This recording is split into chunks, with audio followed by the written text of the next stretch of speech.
welcome to another episode of Inside a Millennials Mind. I am Tyler Lawson. Little housekeeping before we get started today. I do have a new website. Well, I redesigned it, and it is up and running. It's nearly complete, so you can go ahead and check that out. And don't forget to subscribe, InsideAMillennialsMind.com. You can now support me in multiple ways. Both are available on my website at the bottom of the homepage, or you can go to InsideAMillennialsMind.com/support. You can pay and donate through Patreon, which is helping individuals get some money for their art that they create. And you can do that per episode. So every episode that I put out, it will charge you however much you would like. You can also then go to my website and pay one-time donations through PayPal. So both of those are options. Don't forget that half of every dollar you send to the podcast goes to the Against Malaria Foundation for bed nets. So you are helping not only the podcast and blog grow, but also help saving lives. You can find me in multiple places now as well. I went over this on my last podcast. Obviously, my website, my YouTube channel, Inside a Millennials Mind, SoundCloud, Inside a Millennials Mind. You can find me on iTunes, Stitcher, or your favorite podcast app. Just search Inside a Millennials Mind.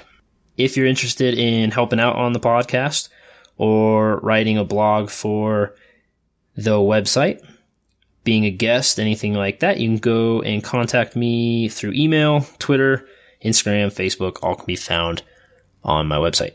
I did have planned for this episode a full 30-minute talk over how government, primarily the United States government, is making me and so many others of us angry, and why you should probably feel some rage over their actions. That was going to be entitled Why I'm Angry and You Should Be Too, Part 2. However, after listening to another podcast, I decided to inject it into this episode instead of discussing it kind of on my own, as the discussion that takes place is probably the most important discussion in America today, or should be. The podcast is meant to be bipartisan, which is stated before they begin, although it does feel at times they do take shots at Trump, but we must keep in mind that while he might not be doing anything illegal, what he is doing is certainly not democratic. So the shots being taken at him from time to time are definitely justified. Please stay tuned. During the whole conversation. It's a little longer than my usual podcasts, but I do feel it's incredibly important. The podcast you're going to actually be listening to is From Waking Up, which is run by Sam Harris. Sam is an author, blogger, podcaster, philosopher, neuroscientist, and above all else, an incredibly thoughtful and moral figure in today's society. If you haven't read any of his books, I recommend doing so, as some of my favorites were Free Will, The End of Faith, Letter to a Christian Nation, and The Moral Landscape. This episode is entitled The Road to Tyranny, in which Sam Harris speaks with Timothy Snyder about his book on tyranny, 20 Lessons from the 20th Century, which is currently in my Audible library waiting for me to listen to. I'm just finishing up his next podcast, and then I'll start listening to that. If you find the conversation that Sam has with Timothy useful, you can find many others like it by searching Waking Up Podcast, or you can go to samharris.org, and you can even support him directly, as he runs no ads like myself, and you can give through Patreon, as I currently do. So, without further dialogue on my part, I'm going to hand it over to Sam Harris and Timothy Snyder in what I feel is the most important conversation of our time.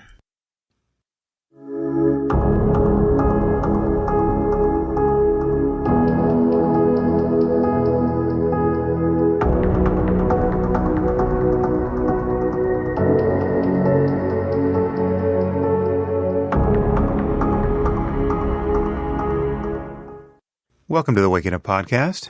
This is Sam Harris. Well, I launched the survey that I spoke about in a previous episode to get a sense of how a live podcast tour might be designed, and I'm very glad I did that because I got a lot of valuable information. And the upshot is that I don't think a tour is a good idea because it really won't serve the purpose I intended. My original goal, if you recall, was to do something good for the people who are supporting the podcast.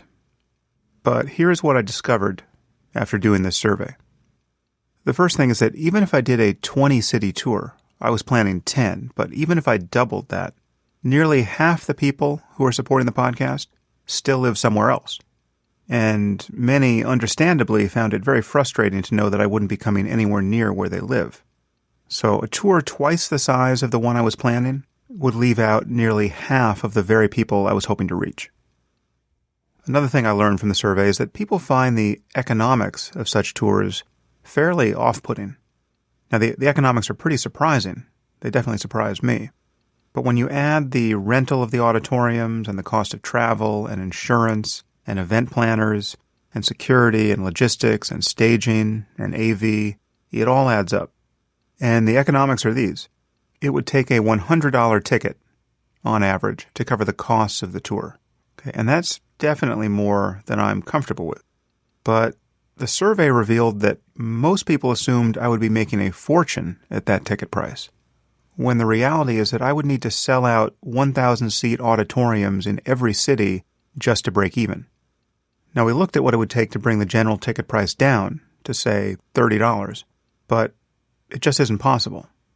Normally, when you go to an event that costs $20 or $30, someone has sponsored it, or it's part of an endowed lecture series, or the inviting organization owns the theater, or they're also holding a VIP event for $300 a person, or some combination of these things. But for a variety of reasons, those options don't work for me for a tour like this. Now again, this whole idea was born of my wanting to do something good for everyone who's supporting the podcast. And I still want to do that. So I've decided to rethink this. I'm still going to make sure that supporters get early access to tickets to speaking events that I do whenever they come up. And this includes the event I'm doing in Vancouver in November. But instead of a tour, I've decided to create exclusive content for podcast supporters, which is what many of you have requested. Now, I've resisted that idea in the past because I didn't especially like limiting access to my podcast content. However, putting something online is really the only way that all supporters can have an opportunity to hear it. And it will reach people whether they're giving 50 cents an episode or $50. And that's really much more in line with the way I want this to feel. It was no fun reading comments from people who felt excluded because they couldn't afford an expensive ticket. That's not at all the feeling I was hoping to spread. So from now on, my Ask Me Anything episodes will be done exclusively for supporters of the podcast. And your level of support is totally immaterial.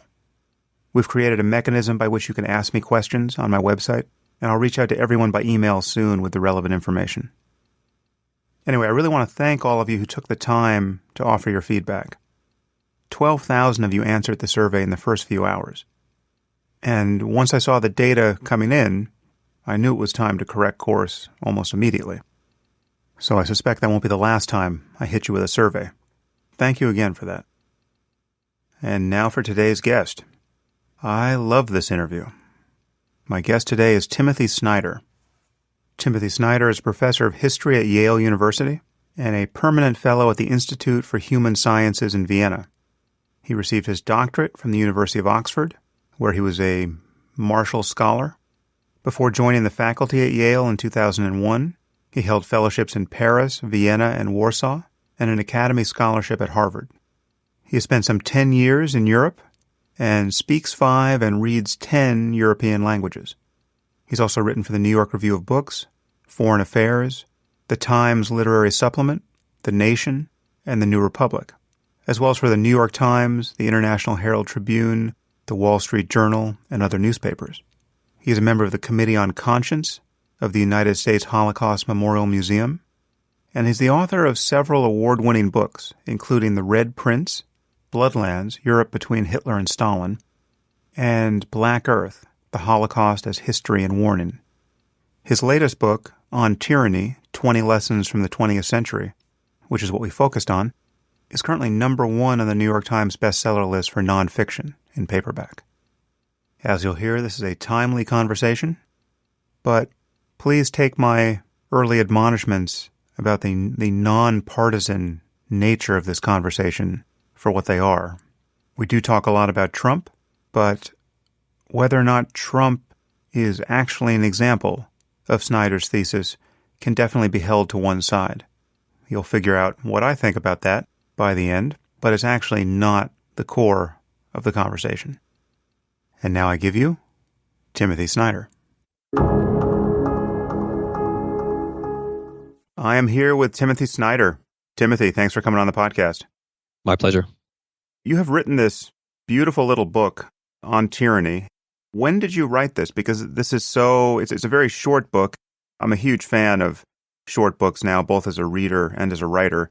Most books are far too long. Certainly argument-driven books tend to be far too long because the dirty little secret about publishing is that publishers haven't figured out how to publish short books and still make enough of a profit.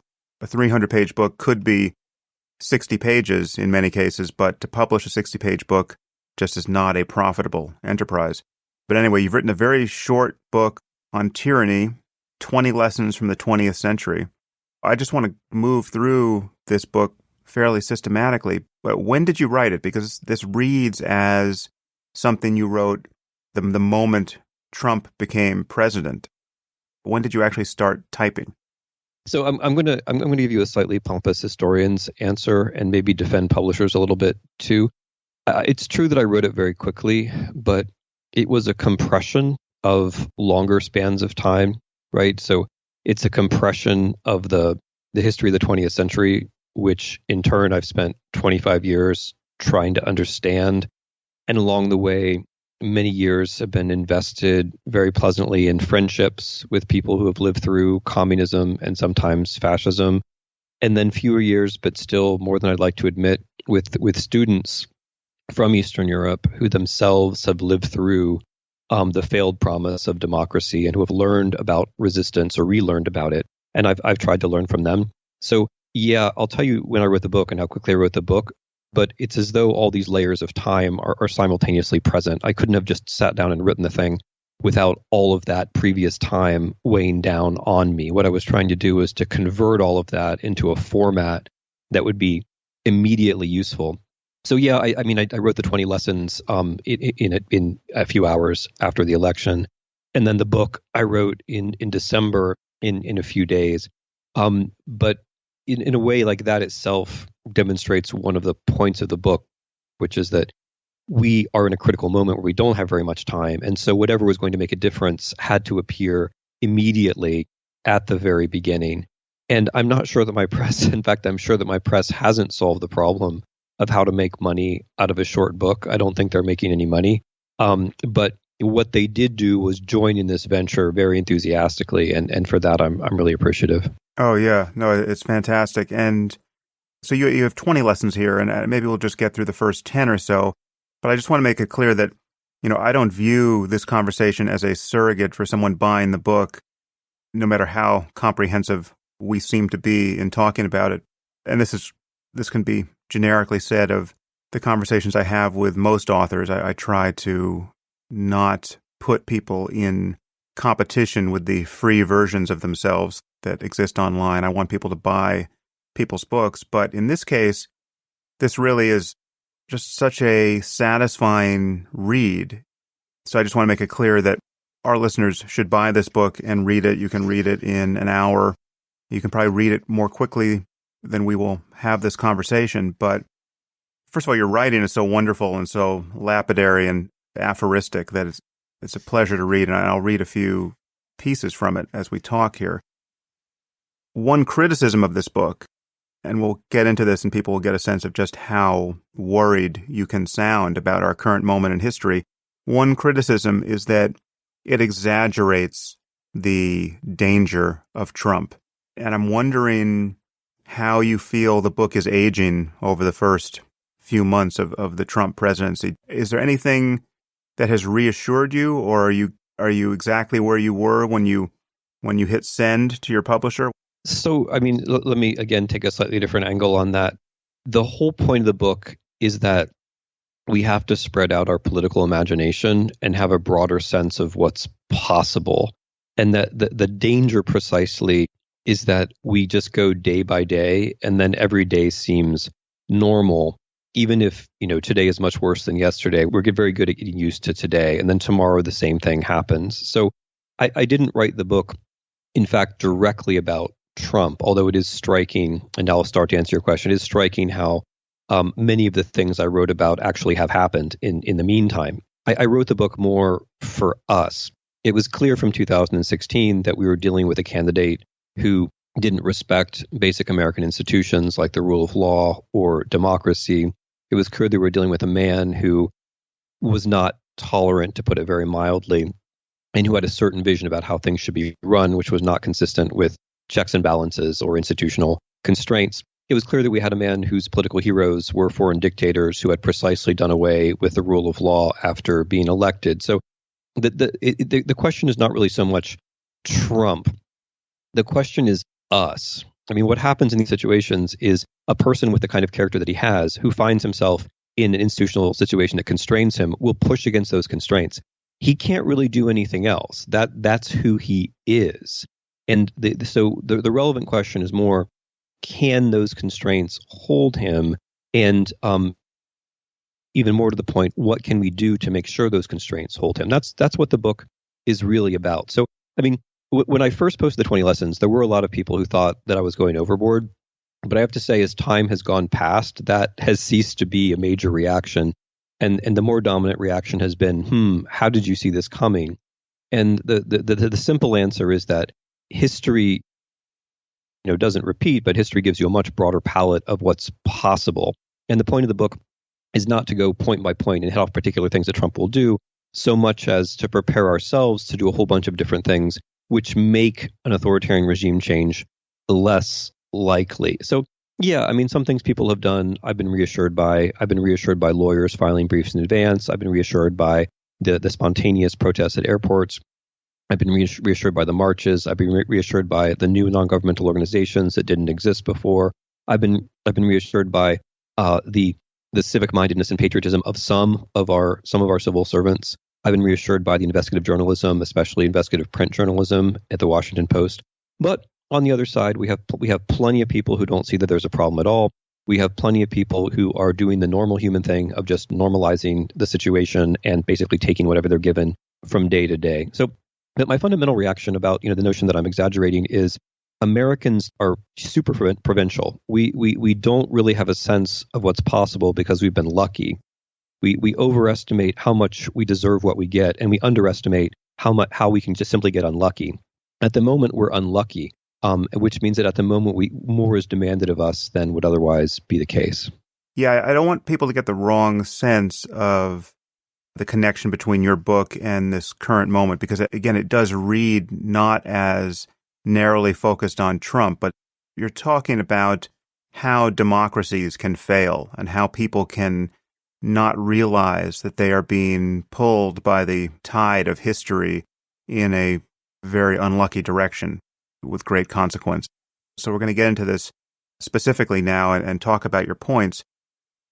Even if you were wrong about Trump, if Trump just has a stroke tomorrow and becomes magically the perfect president, the generic case still holds. If not Trump, then someone. And the election of Trump has proven to many of us, certainly all of us who are alarmed by it, that our system is vulnerable to a demagogue in a way that many of us haven't anticipated. And it's scary for me to imagine someone much more competent than Trump and much more ideological, much more nefarious, but who can find the loophole in our system the way Trump did and come to power. And so I don't want to give people the wrong sense that this is narrowly focused on Trump. And you handle it beautifully because you may mention his name once in here, but you generally just refer to the president, which I thought was very artful, and the book will age well. This is not a book that 5 years from now is going to read like a magazine article. I want to pick up on the point you just raised about how provincial Americans are. And you say here in the beginning, Americans today are no wiser than the Europeans who saw democracy yield to fascism, Nazism, or communism in the 20th century. And then you say, well, one advantage is that we might learn from their experience. Now is a good time to do so. Why are we so blinkered? Yeah, thank you for putting the question so baldly, because it's a really important one. If we're going to get out of this mess, we're going to have to notice some of our weaknesses. We've gotten into the habit of congratulating ourselves on our strengths. And this is a ritual that both Democrats and Republicans engage in their different ways. I think it was one of the weaknesses of Obama rhetoric, for example, that we were constantly got in the habit of telling ourselves how good we were at certain things. I think there are three things at play here. The first is the long-standing religious tradition of exceptionalism, the notion that Americans were escaping a world of evil into a pure world, which is, of course, ridiculous on a whole number of fronts, but it's there as a tradition. The second is the obvious fact that we are in many ways a world unto ourselves, and so people who work on American history rarely venture beyond American history. So it's a lot to expect that the American citizen could do better. And the third thing, and maybe the most relevant, is that in a move which I think is going to be remembered as one of metaphysical laziness, we decided after 1989 that history was over, and therefore we disarmed ourselves against the very threats which history ought to have been reminding us of, and we prevented ourselves from seeing some of the weaknesses in our own system. So after 1989, I mentioned 1989 because that's the year when communism came to an end, of course. After that, many of us got ourselves worked into various versions of a story whereby human nature would lead to a market, which would lead to democracy and enlightenment, which would lead to peace or something like that, which is basically a historical nonsense. I mean, there are more left-wing versions of this as well, but all of these theological stories are basically wrong. History is always going to be full of surprises and structural forces that we don't anticipate, and accidents. And the very fact of claiming that history is over is itself a historical choice. It's a historical choice to be ignorant, to forget the concepts which were once useful, and it's a historical choice to be vulnerable when threats start to seep up on you again. That's what's happened to us. That was part of the perfect storm of 2016, is that it happened a full generation after 1989. In a way, it's the payback for deciding that history was over. That's part of what happened. And you describe fascism and communism both as responses to globalization, and this antipathy for globalization obviously played an important role in the 2016 election. Talk about that a little bit. How is a recoil from the world responsible for these anti-democratic tendencies? Thanks for bringing that up, because that's an important part of the answer to some of your other really good questions. So if we just take a step back and think about globalization itself, that concept is a good example of how we're trapped in a present and have trouble seeing the past. The whole paradigm of globalization, as we've invented it for ourselves in the 21st century, assumes that it's something new. And when you assume that something is new, then you don't see that it has arc, you don't see that it has patterns, you don't learn where it might be going. And the basic fact, and this is one of the things that historians bang their foreheads against the table about, the basic fact is that this is the second globalization. There was a very similar movement in the late 19th and early 20th centuries. We had the same expansion of foreign trade. We had the same export-driven growth. And interestingly, maybe most interestingly, in the late 19th century, we had much the same thing as we had in the late 20th century. We had the idea that these expansions of trade would inevitably lead to expansions of consciousness, and that universal ideas would inevitably triumph. So we've been down this road before.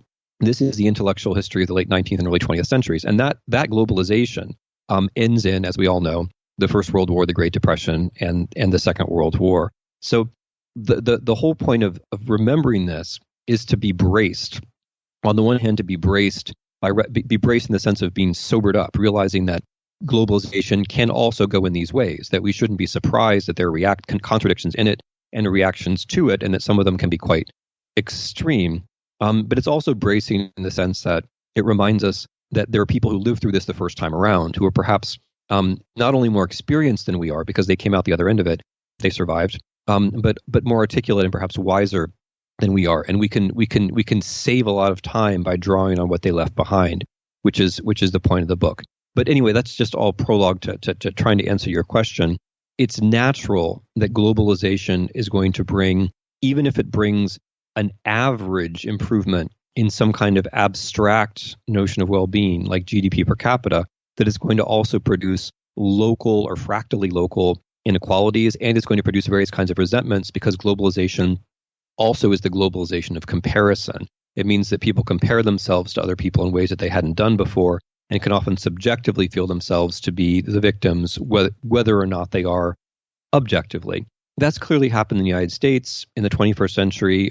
Something similar happened in the middle of Europe in the early 20th century. And in that environment, it's very easy then for clever politicians to come around and say, look, globalization is not complicated. It's actually simple. It's not a multi-vector challenge. It's actually a conspiracy. I will put a face on globalization for you. And the way that fascism and National Socialism worked was usually to put a Jewish face on globalization and to say, look, all these problems are not the result of an unhindered process which nobody controls completely, but they're actually a result of a particular conspiracy of a particular group. That's very powerful politically, because then you can get your hands on, figuratively and literally, you can get your hands on members of that group who are inside your country, and you can imagine that you're carrying out some kind of political change.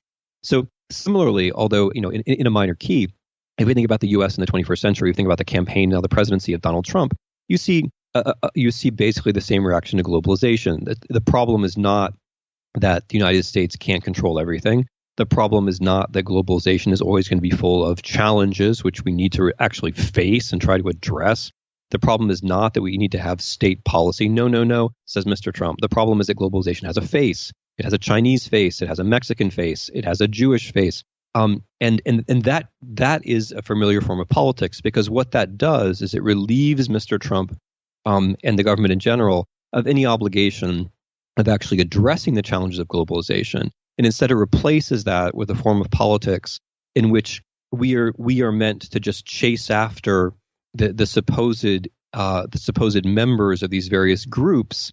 And while we do that, then we forget about what the government is supposed to be doing for us, namely making us more prosperous. So the attempt at a Muslim ban is terrible for Muslims, but it's not really about Muslims. It's about getting us into the habit of seeing Muslims as the source of our problems.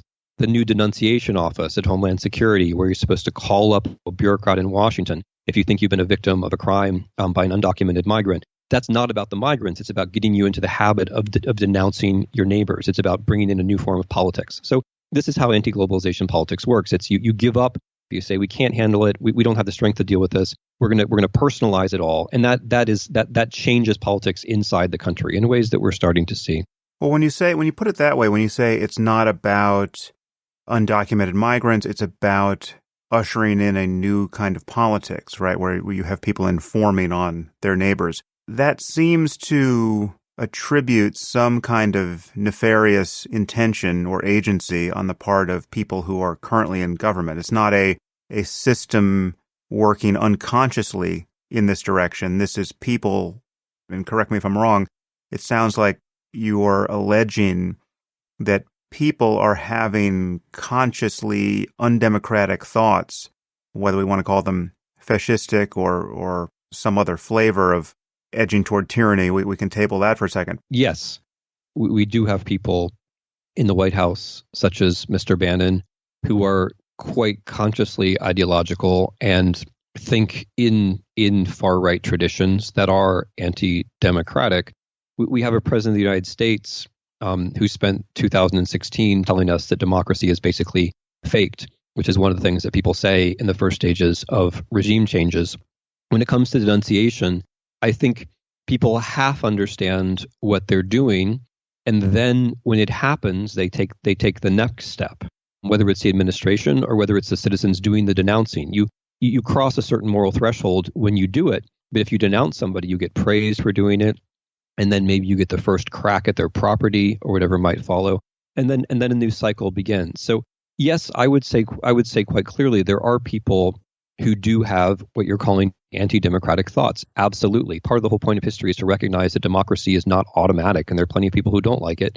But also there are these processes by which both civil servants and citizens get drawn in and then find themselves in a different moral place afterwards, even if they didn't completely understand what they were doing at the beginning. Yeah. Okay. Well, I want to get directly into your book and into the lessons. I just want some of this language inserted into the conversation. The first lesson is do not obey in advance. And then you have these summaries before each chapter. Most of the power of authoritarianism is freely given. In times like these, individuals think ahead about what a more repressive government will want, and then offer themselves without being asked. A citizen who adapts in this way is teaching power what it can do. And then you talk about how the Nazis moved into Austria and how really the behavior of the Austrians, more or less unbidden, taught the Nazis how far they could go in victimizing the Jews. And just you seem to suggest that there was something to learn from how readily people acquiesced to this project. Yeah, so thank you. So that's lesson number one, don't obey in advance. And it's number one for a bunch of reasons. One, as you suggest, it is right at the core of what historians think we understand about authoritarian regime changes, Nazi Germany in particular, but also in general. Namely that at the very beginning, whether it's the takeover in Germany itself or whether it's the Anschluss in Austria, at the very beginning, authoritarian leaders require consent. This is a really important thought because when we think of authoritarians, we then think of villains, and then we think of supervillains, then we think of superpowers. We imagine these guys in uniforms who can just stride across the stage of history and do whatever they want. And maybe towards the end, something like that is true, but at the beginning, it's not. At the beginning, interestingly, people have, in a sense, more power than they do normally because they have the power to resist. The problem is that we don't usually realize that. The problem is that we tend, as human beings, to take new situations as normal and then to align ourselves with them. Our little needle compasses look for the new true north and align ourselves to it. We follow along, we drift. And most of the time that's appropriate, but sometimes it's an absolute disaster. So, historians generally agree about that, which is notable because historians, particularly historians of Nazi Germany, don't always agree about everything, to put it mildly. The other reason it's at the front of the book is that if you blow number one, then you can forget about the rest. Because if you can't don't obey in advance, which is harder than it sounds, if you can't do that, then the rest of them will become impossible because the rest of them will seem psychologically senseless to you. If you fail not to obey in advance, if instead you normalize and you drift, then the rest of it won't make any sense to you because you'll already be drifting. Things which would have seemed abnormal to an earlier version of you will start to seem normal now. The point to start doing anything will never seem to come. You'll keep saying tomorrow, tomorrow, tomorrow. In fact, you'll just be internally adjusting, and psychologically you become a different person. And then the final reason why that's lesson number one is political. If people don't take advantage of the moment they have in the first weeks, months, and maybe at the outside the first year, if you don't do anything then the system changes and the costs of resistance become much, much higher. So right now, like the little things that we do that would make a difference, like looking people in the eye, subscribing to newspapers, making small talk, founding a neighborhood organization, running for local office, protesting, having political conversations like the one you and I are having. At the moment, these things require just a tiny bit of courage, right? Not very much. But later, when these things start to become illegal or even dangerous, they require much more courage. So politically, you have to get out front and do these things, even if you're not sure exactly what you're holding off. You have to do these things at the beginning. So yeah, I mean, I bring up these examples, as you rightly say, 1938 in Austria, because they really powerfully convey this dynamic. Hitler did not know that he could absorb Austria in a few days. He did it because of the messages he got from below. Austrian Jews did not know they were in such a position of threat. They found out because of how people reacted to the arrival of German force. These actions that the population chooses or doesn't choose to take at the beginning are really crucial to authoritarianism. It means that we have power. It also means that we have responsibility. It means that you don't have the option of doing nothing. In America, in spring of 2017, if you're doing nothing, you're actually doing something. If you're doing nothing, you're helping a regime change come about. So I want to flag the reaction that I know is occurring in some percentage of our listeners, which is that everything you just said, when mapped onto the present, sounds like a symptom of paranoia, right? That this is just like we're fundamentally not in the situation we just described. And we can remain somewhat agnostic about that. I mean, I can't name a person really now who is more critical of Trump than I am. To some percentage of my listeners, I have completely lost my mind on this point. But I want to try to maintain what will be viewed as a less partisan line through this conversation, because everything you're saying here generically applies. Again, if not now, sometime this applies.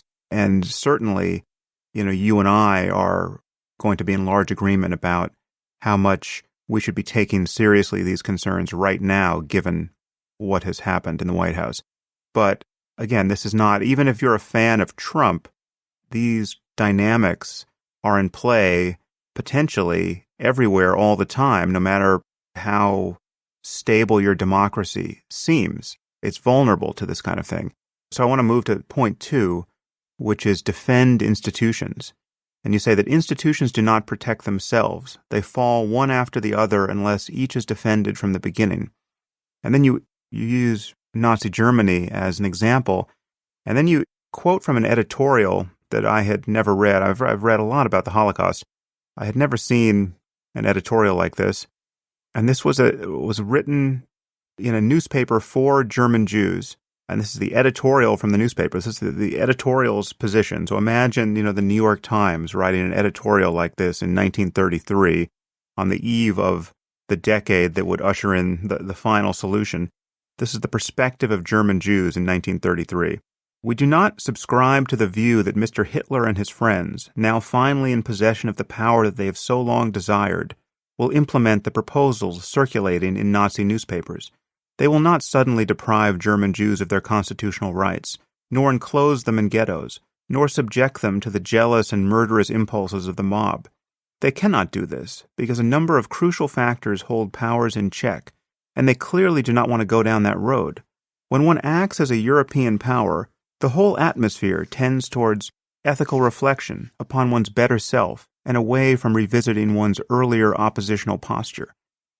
And then you say, such was the view of many reasonable people in 1933, just as it is the view of many reasonable people now. The mistake is to assume that rulers who come to power through institutions cannot change or destroy those very institutions, even when that is exactly what they've announced they will do. So, this is just the phrase cautionary tale doesn't really do this moment justice. It's just amazing to put yourself in the position of people before the Holocaust was ever known to be possible, right? Before that kind of implosion of a very cosmopolitan society was thinkable, before you could even dimly imagine that people would start, marking places of business as Jewish owned, and that would be the precursor to your neighbors coming and seizing your property out of this kind of ecstasy of reappropriation of wealth based on tribal hatred. Anyway, talk about the defense of institutions and, again, this kind of natural myopia that people don't see that they're swimming in history. So let me start with history. So I'm glad you cited that paragraph from the editorial from the Jewish newspaper for a number of reasons. One is that it gives me a chance to express my appreciation for my colleagues in the history of Nazi Germany. We just know so much about those days and weeks in 1933, and it's thanks to thousands of historians who've been working very hard on these problems for 3 generations now. So I didn't, Sam, it's not that I knew that op-ed either. It's that it was published in a very important collection of documents about the Nazi period. And one of my points in writing the book is that, confusing as the present is, we can take advantage of the clarity that we have on some moments of the past, even if that clarity is confusing to us, even if it strikes us as strange that people could do the things they did or think the things they thought. That's precisely the wake-up call we need, because we will otherwise fall into the same ruts. So, it's interesting to me that at the beginning of your question, you used the word paranoid.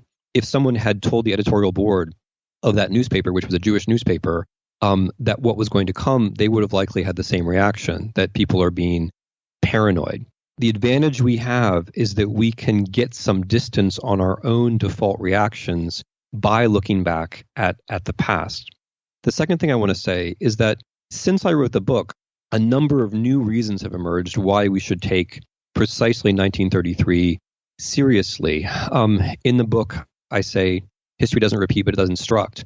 And I meant that in 2 senses. One sense is that we can learn from people and their failures and their insights. But the other is that history is instructing people who like the 1930s, who would like the 1930s to come back. And unfortunately, there's more of that going on than one would like to think. If one thinks of, for example, Mr. Spicer's odd appearance where he said that Hitler, where he said in effect that Hitler did not kill his own people, by which he meant that the handicapped and the German Jews were not actually German people. That was extraordinary. Yeah. When we think of Mr. Sessions saying that, how can somebody on an island in the Pacific tell the president what to do, thereby forgetting that we entered the Second World War because of those islands in the Pacific. When we have Mr. Bannon saying that the 1930s were an exciting time, when we have Mr. Trump branding our foreign policy and our energy policy America First, when America First was precisely in its essence not just a populist, but very often a white supremacist and isolationist movement, which was trying to keep us out of the Second World War. There are all kinds of references to the 1930s here, which are coming from the administration itself. The last thing I want to say is, because it's so striking, Sam, in your question, you said, imagine the New York Times in 1933 published an editorial like this. But they did. They did. I mean, one of the reasons why the Times and the Post are so much on their toes right now is that if you look back to how the New York Times covered both Nazi Germany and the Soviet Union in the 1930s, they did not cover themselves with glory. There was a huge amount of explaining and normalizing. In the case of both Stalin and Hitler, it's very striking. So it's not just that Germans or German Jews tended to normalize and not see the possibilities. Our newspapers did as well, and that's one more reason to be cautious. Anyway, this is all kind of like the atmosphere around your question. The technical part of the question is, why are institutions important? And the answer is that we need a plurality of them. And if we don't recognize that election of somebody with authoritarian propensities is a threat to those institutions, they will fall. Elections had an important part in Hitler's rise to power. If we look at the authoritarian regimes around today in the 21st century, in the majority of cases, there was also an election in the story somewhere. So elections don't necessarily bring about democracy. Unfortunately, if you elect a tyrant, that tyrant is going to push against the institutions and try to pick them off one by one. And we know from the playbook of 20th century authoritarianism, whether it's from the far right or the far left, that that's the way you go. You can't take power all at once. You have to pick off one thing at a time. Often it's journalism at the beginning. Often it's the high court at the beginning. But the point is that if you don't draw a line around the first institution, there's a tendency then for the dominoes to fall. You reminded me about that disastrous press conference with Sean Spicer delivering what I think is inadvertently one of the greatest comic masterpieces of all time when he was talking about the Holocaust centers and just flubbing his answer as badly as any beauty pageant contestant has ever flubbed her answer to why she wants to be Miss America so that she can usher in world peace or whatever it is. It was brutal. In terms of the conduct of American media during the Holocaust, yeah, I'm aware of how bad we were and how short-sighted we were. I guess I was imagining, had Nazism taken hold here and we heard the same thing from the New York Times at that point, just kind of mapping that case onto our own. There's this amazing document. I think it's Better Homes and Garden. Now, you may correct me here. It's one of those home magazines from the 30s. It was like just a tour of Hitler's Eagle's Nest, I think, and it was just a pure puff piece of good PR for Hitler. It was well into the first years of the 1,000-Year Reich and just suggests our complete delusion at the time. And I'm sorry, I want to apologize to you and to our listeners a little bit. We're experiencing some Skype issues here with the latency. So, for instance, I cannot break in on you, and you really can't break in on me. It's a little odd. So I want to come back to now point number 3, which is beware the one-party state. The parties that remade states and suppressed rivals were not omnipotent from the start. They exploited a historic moment to make political life impossible for their opponents. Again, that's something that is a phenomenon that we can inch toward imperceptibly, I would imagine, where it's just the one party acquires more and more power and disallows more and more of what used to be the legitimate political norms of a multi-party system. How are we functioning with respect to that particular criteria now, in your view? Yeah, I mean, this is part of the confluence of things that came together in 2016. It's related to Mr. Trump, but it's also in a way distinct. So there's a story that Americans tell themselves, which is that we've had democracy for 200 years, right? And therefore we'll just keep having democracy. Whereas really, I mean, we've had democracy for a few decades since the Civil Rights Act. And in the last half of those few decades, we've been drifting away from democracy quite markedly, allowing unlimited money into politics so that, in effect, a couple of people with lots of money outside of a state can determine a state's elections is clearly not democratic. Gerrymandering, to take the example of Ohio, where I'm from, where if you're a member, if you vote for one party, your vote basically counts for half of what someone else's vote for the other party counts as. The Electoral College, where a voter from California has so much less weight than a voter from, let's say, Wyoming.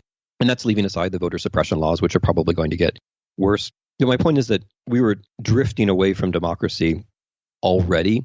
And Mr. Trump took advantage of that. I mean, obviously, in the simplest sense, he couldn't have won without the Electoral College. But in a more profound sense, the fact that people are quite rightly aware that there's too much money in politics means that he could pose as a friendly oligarch. He could say, well, everybody knows the system is corrupt, it's oligarchical, but I'm your oligarch, and Hillary Clinton is somebody else's oligarch. There are these mysterious, and this is where the global conspiracy comes in. There are mysterious people behind the curtain who are behind Mrs. Clinton, but I stand before you, me, myself, Donald Trump, I'm your oligarch.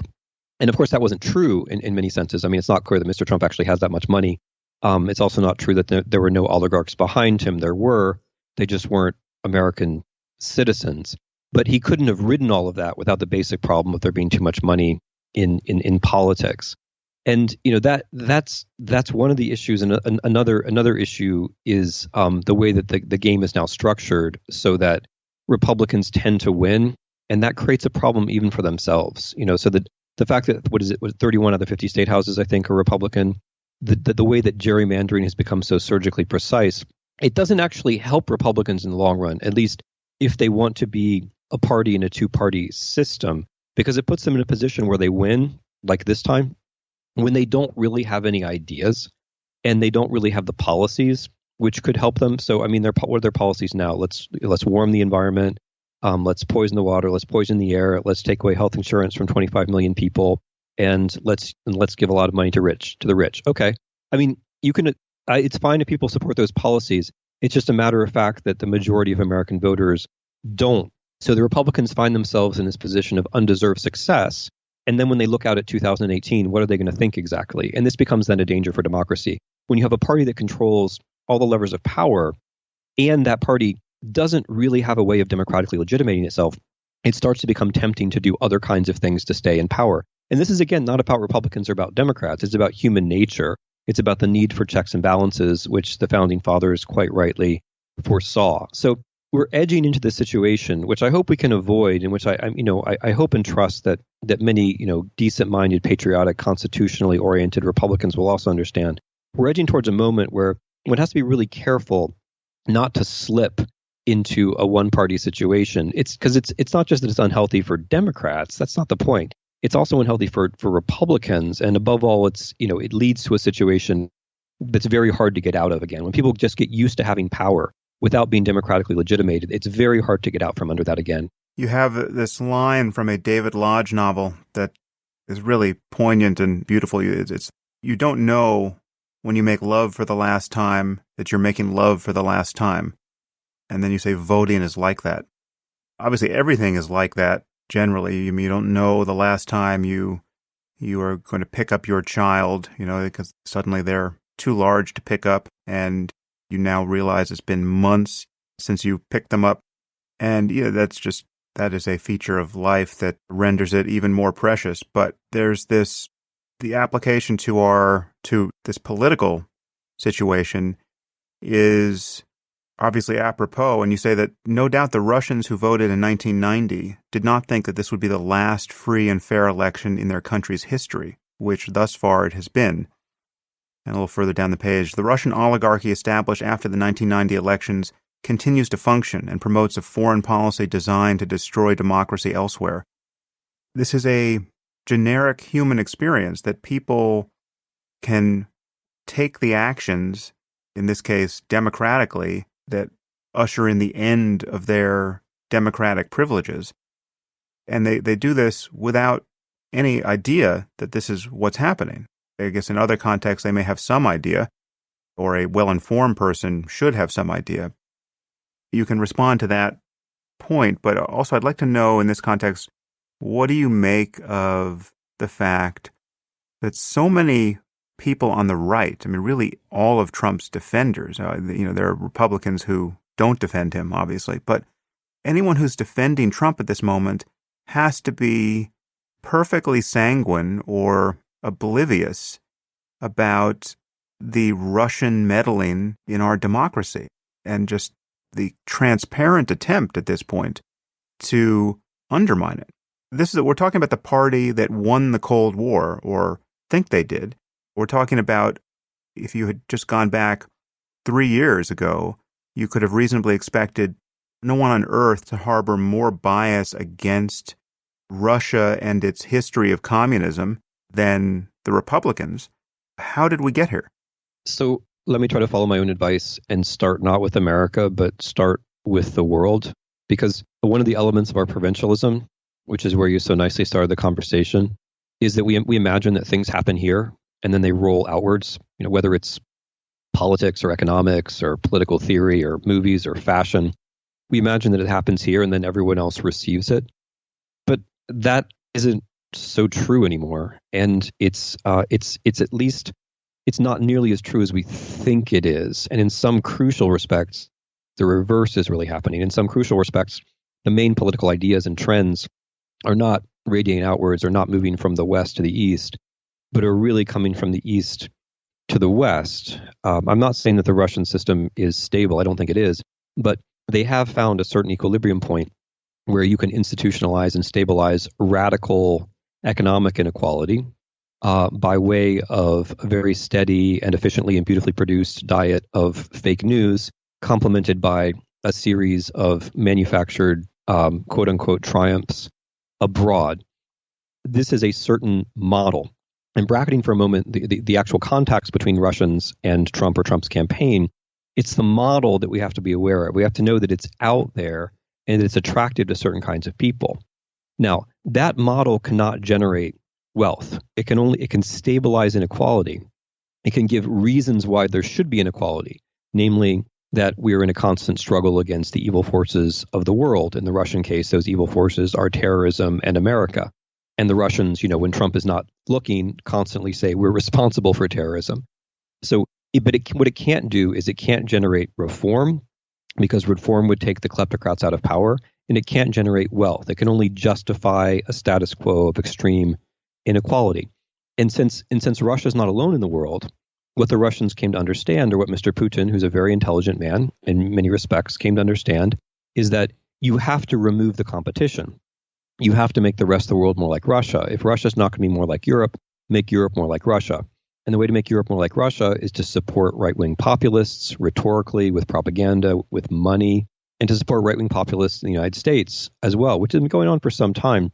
To give a kind of telling example, when Mr. Trump started talking about birtherism, Russian propaganda also started talking about birtherism way back in 2010. So they have an idea, and it's a smart idea. It's just a disaster for humanity.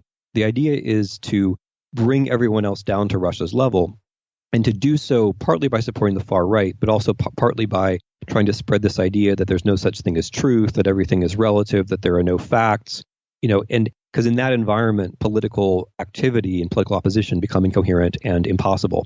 They succeeded at that at home, and now they've been trying to spread that abroad, and they've done so with some success. And one has to recognize their intelligence, and one has to be clear about their aims, because we are now in the middle of that.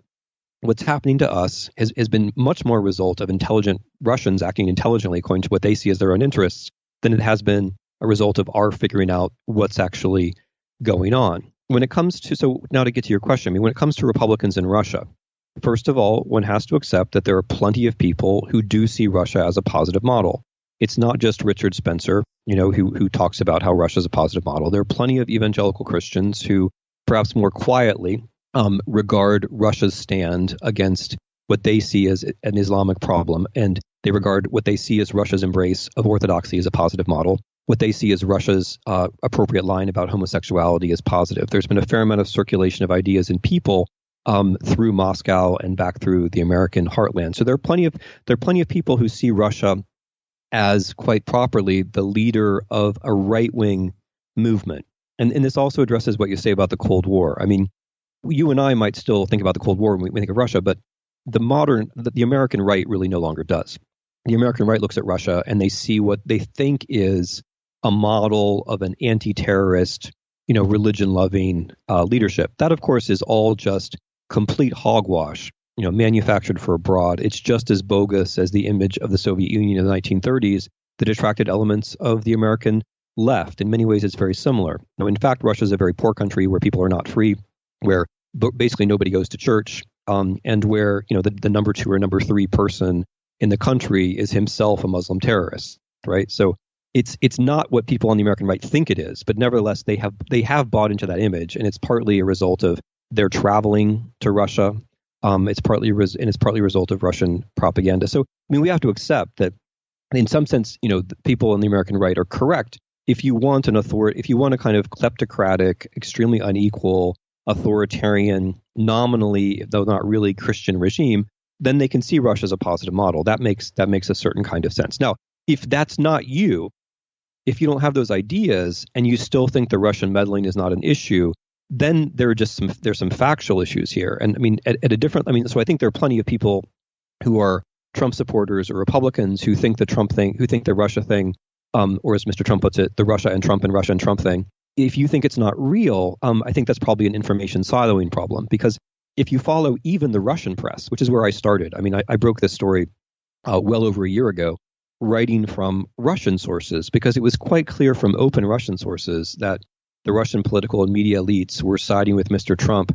It wasn't even the general election then. It was during the primaries. They were already siding with Mr. Trump.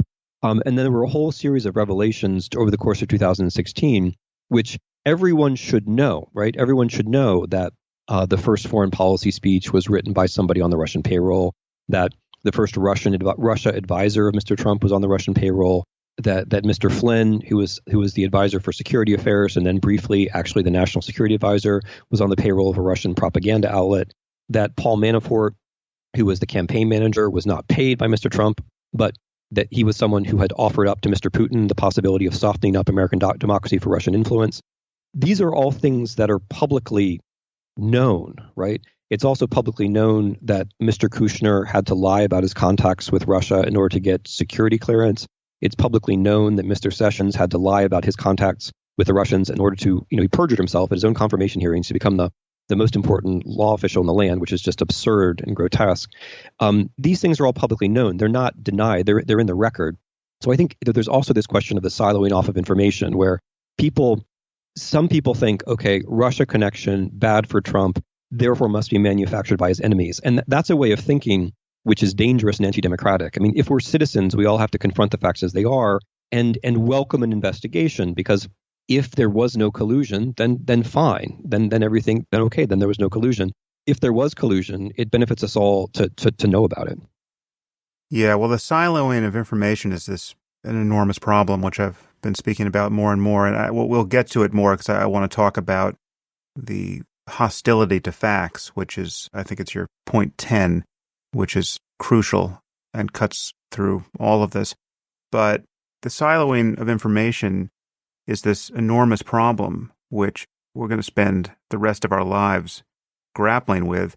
But of course, everyone who's just heard what you said about the current situation and about Russia's influence, who doesn't believe any of that, will just view what you said as a symptom of your own siloing. You've been taken in by fake news. You read the fake news of the Washington Post and the New York Times and whatever your Russian language sources are, and you have been bamboozled the way you are claiming other people are bamboozled by their echo chamber of Breitbart and Fox and all the rest. And that's a bit of a stalemate. Obviously, you and I, there's no parity between the two sides in our view. So we return that favor, and neither of us will lose sleep tonight wondering whether we're generally right to trust the Washington Post and the New York Times and The Atlantic more than our opponents or critics are generally right to trust Breitbart and Fox. But this siloing problem, this allegation of siloing goes both ways, and it does make these particular conversations almost impossible to have across the sides. Is there anything you want to say about that? Yeah, there's something really basic I want to say about that. It has to do with whether we actually accept facts or not. It's one thing to say, I know fact A and you know fact B. It's another thing when your leaders are trying to teach you to be suspicious of facts as such, which is, I'm afraid, where we are now. So when Ms. Conway tells us that we have alternative facts, or when the president says that journalists are the enemies of the people, when Mr. Bandon says that the journalists are an opposition party, what we have is not one set of facts and another set of facts which can mutually enrich. What we have are people who are actually trying to instruct Americans to be ignorant in a committed way. And that's the language of authoritarianism, and we should just face that that's the way authoritarianism works. And authoritarianism is attractive for that reason. It's more comfortable to hear the things that you want to hear over and over. Now, I mean, Keynes put it very nicely. When the facts change, I change my mind. What do you do, sir? That's my view too. My views about Russia and Trump could be changed by a preponderance of evidence on the other side. Thus far, there is no such evidence, and we keep the evidence that we have, including right down to the fact that the president keeps trying to cancel the investigation, which is in my view basically a confession. I mean, let's face it: if we saw an individual behave that way in some other sphere of life, we'd say, "Wow, that person is clearly guilty." But if the facts change, I'm happy to change my mind, and it seems to me that that's the basic issue. Are we actually open to facts? Can we actually change our minds? So that's where I stand. If there's a lot of evidence on the other side, I will change my mind. It happens to be the case that I do read Russian and I do read Ukrainian, and I know a lot of people who are fairly close to these events personally. I've spent time in the countries. I've watched these things unfold. The name Paul Manafort has been familiar to me for a very long time. The whole cast of characters who are now appearing in American news are people that I've been reading about for years or even decades. So I think I have some sense of the larger patterns. I think I'm pretty well informed, but I'm happy to yield to someone who's better informed. And above all, what I want is an investigation. So I mean, if you don't want an investigation, why not? It seems like no harm can come of the investigation. If Mr. Trump is innocent, then if Mueller produces a wonderful investigation which shows that Mr. Trump is innocent, that's fine. That means all we have is a big intelligence problem because a foreign power was able to intervene in our elections. But if he produces facts in the other direction that show that Mr. Trump is guilty, then I think we all should be willing to recognize that. But if you're hostile to an investigation, then for me, I mean, the question is why? The whole point of investigating is to figure things out. Yeah, well, I would extend that to why not release Trump's tax returns? I'm pretty sure I know why Trump doesn't want to release them, but because, as you say, he was almost certainly not as wealthy as he claimed, and was probably largely indebted to the Russians, neither of which is a crime, but all of that's politically inconvenient. But the question is, why would a defender of Trump actually not want him to release his tax returns? If you think he's not this con man of a sort that we've scarcely ever seen, who's lying about everything, why wouldn't you, then what's the harm in having him release his tax returns? The burden is on you to explain why you think that would be a bad idea when every candidate in recent decades has done that. I think we should just jump to lesson 10 here, because it's of a piece with what you just said, and then I'll go back and touch lesson 4. But lesson 10 is believe in truth. To abandon facts is to abandon freedom. If nothing is true, then no one can criticize power, because there is no basis upon which to do so. If nothing is true, then all is spectacle. The biggest wallet pays for the most blinding lights.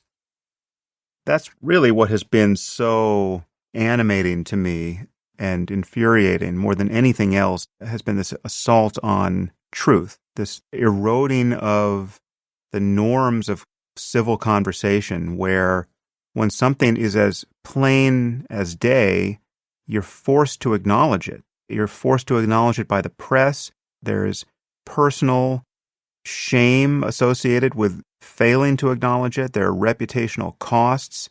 No one listens to you ever again if you're sufficiently out of register with what is true and deny it. We seem to have crossed over into some new place where someone like Kellyanne Conway or, Sean Spicer can endlessly get on television and confabulate. And to its credit, the media has become less and less patient with this. And so you've had these delightful moments where journalists have pressed both of these people in ways that people on the other side would no doubt think is a sign of media bias and lack civility. But the time for civility has long passed with respect to characters like Spicer and Conway. It's just unbelievable how they attempt to euphemize and lie outright. So let's talk about this. I'm just going to read a little bit more of your language here. You submit to tyranny when you renounce the difference between what you want to hear and what is actually the case. This renunciation of reality can feel natural and pleasant, but the result is your demise as an individual, and thus the collapse of any political system that depends upon individualism. And then you reference this Victor Klemperer, who talked about how truth dies in 4 modes. And the first mode, back to your text, the first mode is the open hostility to verifiable reality, which takes the form of presenting inventions and lies as if they were facts. The president does this at a high rate and at a fast pace. One attempt during the 2016 campaign to track his utterances found that 78% of his factual claims were false. This proportion is so high that it makes the correct assertions seem like unintended oversights on the path toward total fiction. Demeaning the world as it is begins the creation of a fictional counterworld. So the assault on truth, I think, is more fundamental to authoritarian regime change than we sometimes realize. And that's because if we do read histories of communism or histories of fascism, the words we're reading are produced by historians who naturally are functioning in a kind of reasonable factual mode. And it's very hard to recall the poetry, the magic of the ideology as it functioned in the time. And that's why in my book, I'm very careful to cite people who experienced National Socialism or fascism or communism and their own recollection of their own contemporaneous experience of propaganda, so that we have a sense of how people are vulnerable and how the propaganda works. Propaganda isn't just, it's not just a kind of muddling of reality or meddling in reality. Propaganda basically works by trying to replace our own individual apprehension of facts with something else. So the fascists said, it's not what you think or you feel or you think you know that's important. The only truth is whether or not you feel subjectively, spiritually part of a larger national community. And if you do, wonderful. And if you don't, then you're an enemy. And the communists said, the only truth is the vision of the beautiful utopian socialist future. Therefore, what seems to be happening today is not important. Today is only important insofar as it leads to that future. Therefore, it's not only justified, but actually required that we lie about things happening today because that's going to help us get to that future. The difference in the 21st century is that the people who are trying to bring about authoritarian regime changes don't have the same kinds of grand visions. Their attack on truth is entirely negative, but nevertheless, it's really effective. And what I'm about to describe has happened in Russia, and it's happening in the U.S. We're all vulnerable to it. First step is what Mr. Trump did in 2016, and you've already described it. You fill the public sphere with things that aren't true, and you contradict yourself all the time, not just for your own convenience, but because you're going after the notion of truthful discussion. Then step 2, you blame the people who are actually responsible for factuality. You call the journalists enemies or opponents. You talk about how you're going to discipline them, crack down on them, and so on. You blame everything on them. And then the third step, if you win, is that then nobody knows what truth is anymore. Nobody trusts the authority of journalists, and you yourself end up having a monopoly, or at least the strongest position in the manufacture of the symbols of the day. That's clearly what they're up to, and I think it's probably more central and more important than we generally realize. Because no one can say where we're going, but we can say what democracy requires. Democracy requires the rule of law. The rule of law requires trust, and trust requires that we all think that there are facts out there. If you can do away with that belief that there are facts out there, then you've gone straight to the heart of the matter, and you've destroyed democracy. That's the cheap and easy way to do it. And that's what the 21st century authoritarians have discovered, and that's the process which is underway before our eyes. Now I'm just jumping around with impunity here because what you just said connects to the 9th lesson, which is be kind to our language. Avoid pronouncing the phrases everyone else does. Think up your own way of speaking, even if only to convey the thing you think everyone is saying. Make an effort to separate yourself from the internet. Read books. And you say something very relevant in that chapter to the way the press has, inadvertently or not, normalized Trump. So you say, politicians in our times feed their cliches to television, where even those who wish to disagree repeat them. Television purports to challenge political language by conveying images, but the succession from one frame to another can hinder a sense of resolution. Everything happens fast, but nothing actually happens. Each story on television is breaking until it is displaced by the next one, so we are hit by wave upon wave, but never see the ocean. There's something in there that I'm aware has been bothering me, but I really haven't thought about it in those terms, which is we are hostage to the news cycle in a way that, I guess this connects with something I've often said on this podcast, which is if Trump were 1/10 as bad, he would seem much worse. It's like that the velocity of the lying and the scandal and the conflicts of interest, the fact that there's just something new to absorb every 4 hours, it seems, puts the news cycle in this perpetual spin where just you don't have time to absorb the significance of what just happened because 4 hours later something new will be in the news. And the way in which, I guess this is especially true of television, the way in which journalists are forced to try to interact with the people in power to get their defense or explanation for what's going on causes them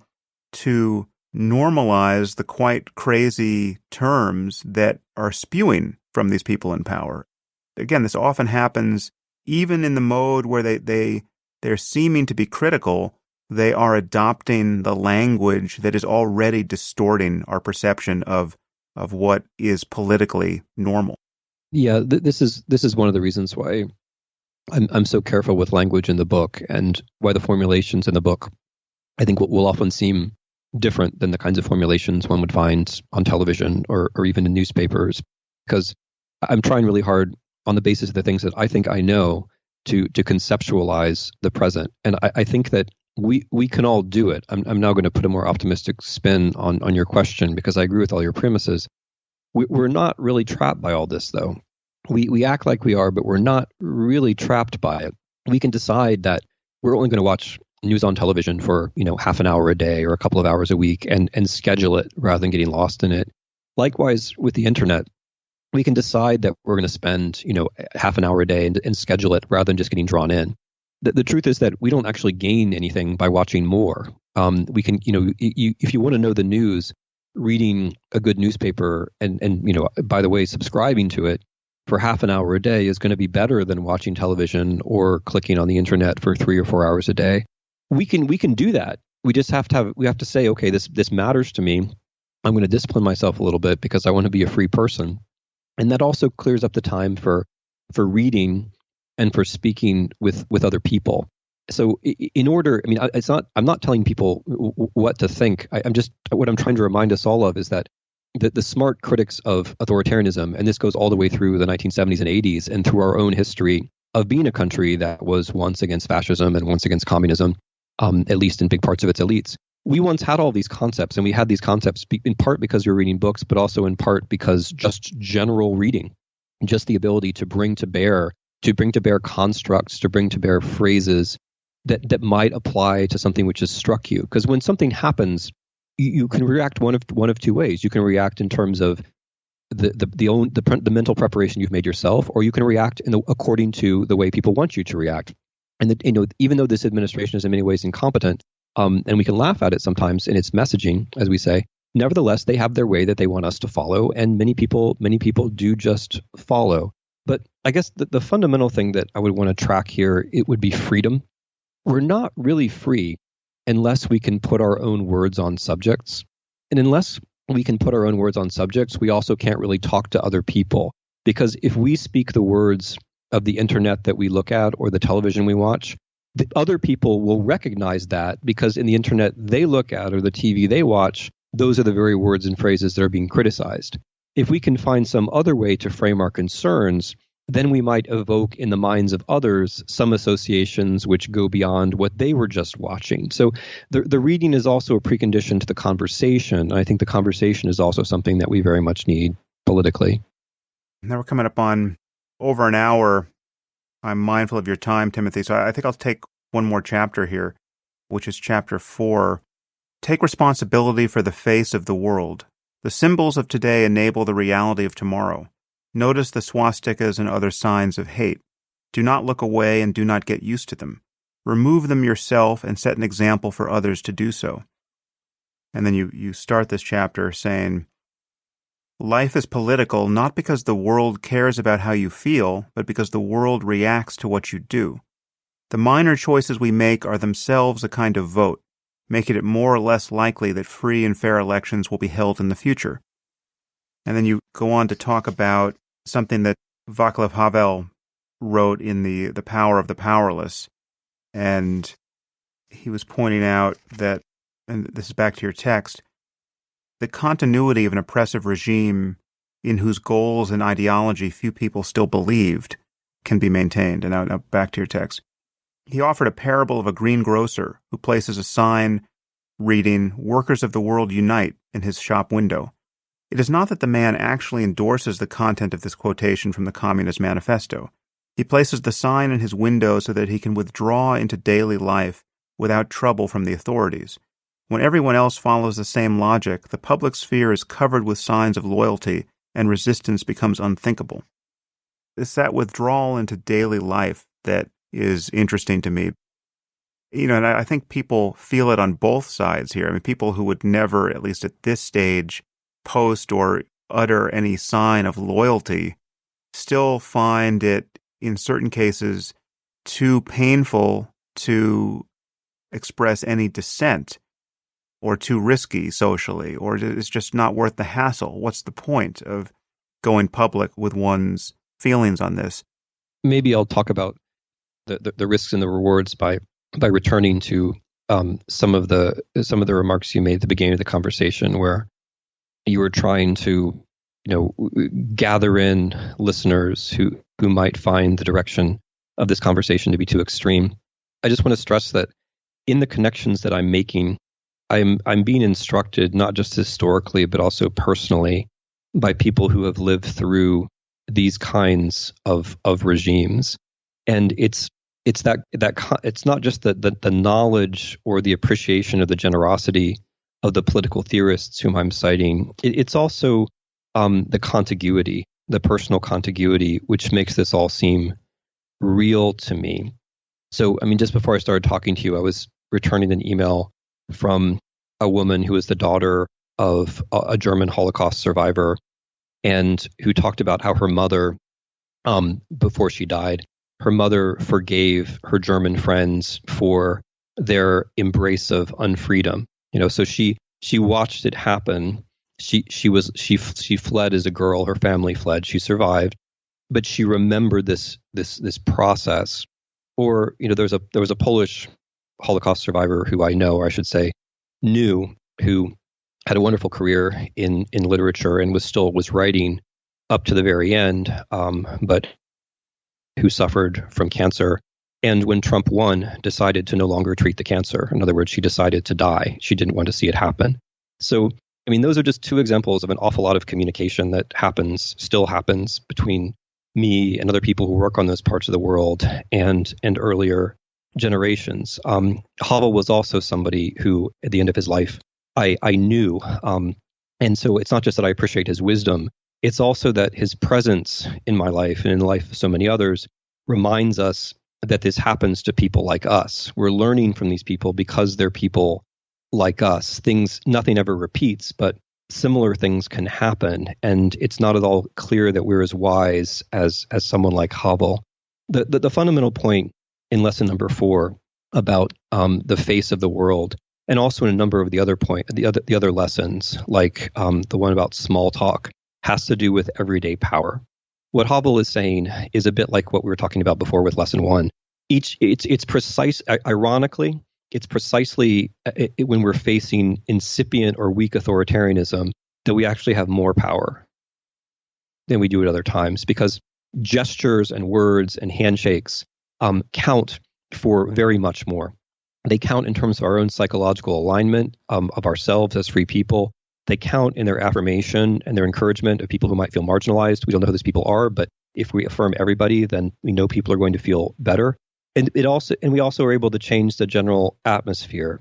So for people who think, yeah, this is bad, but I don't want to take the risk. I mean, I guess the fundamental thing is most of these things are pretty small, and you really don't take very many risks by marching or by subscribing to a newspaper or by running for local office or by giving to a non-governmental organization. Or at least at this particular moment, the risks that we're running are so small compared to others who have gone before us and who have so generously left for us all of this wonderful writing. That's one of the things I was struck by writing this book. People like Victor Klemperer or Hannah Arendt, they weren't writing for themselves. They were writing because they knew people later on would face similar challenges. We have what they've left us, and all we really have to do is use it. And then the other thing I would say, maybe it's the last thing about the risks, all these things, the 20 lessons, they're basically good for you anyway. Like even if I'm completely wrong about Trump, and it turns out that he's in the middle of writing a treatise about the 14th Amendment, we've got him all wrong. Even if I am completely mistaken, these are daily practices that are just good for civil society in general, regardless of your political convictions. But let's say that there's some chance that I'm right, or basically right. There's some chance that we could lose the kinds of freedoms that many Americans are used to taking for granted. That's the risk, right? That's the risk. The risk that children and grandchildren will not know what it is like to be free. That's the risk, that the coming tens and hundreds of millions of Americans will not know what it's like to be in a free country. We'll just not know what we're talking about when we talk about freedom, because that's what happens. I mean, freedom is not like cake. It's not like it's there or not there. When it's gone, the way that it's gone is that you people no longer know what it is. And then you have a real struggle to get it back. I see so much in the United States now, which tends towards people forgetting what it is. And that's what I worry about. It seems to me that's the risk, which is so much greater than the risk that we might face by talking to a stranger sometime. Well, that's a great place to leave it, Timothy. I can't tell you how much I enjoyed this conversation and your book. It's just you have a very unique voice, and you are speaking at the right time. So please keep it up, and I look forward to speaking again with you on the podcast. It's really been my pleasure, and I appreciate your preparation and all of your work. And I'm really glad that we had the chance to do this. And I hope that we can talk again, whether in this form or in person. I hope in person. Yeah, no doubt. Okay, well, take care, Timothy. You too. Thanks a lot. If you find these conversations valuable, there are many ways you can support this podcast. You can leave reviews on iTunes or anywhere else the show appears. You can tell your friends about it, or link to it on social media. Or you can sponsor the podcast directly through my website. All the resources you need to support the Waking Up podcast can be found at samharris.org/support. And please know that your support is greatly appreciated. You have made this show possible. If you find this podcast useful, feel free to share it on any social media outlet you use. You can also go to www.insideamillennialsmind.com/support to donate directly. Thank you for listening. Run.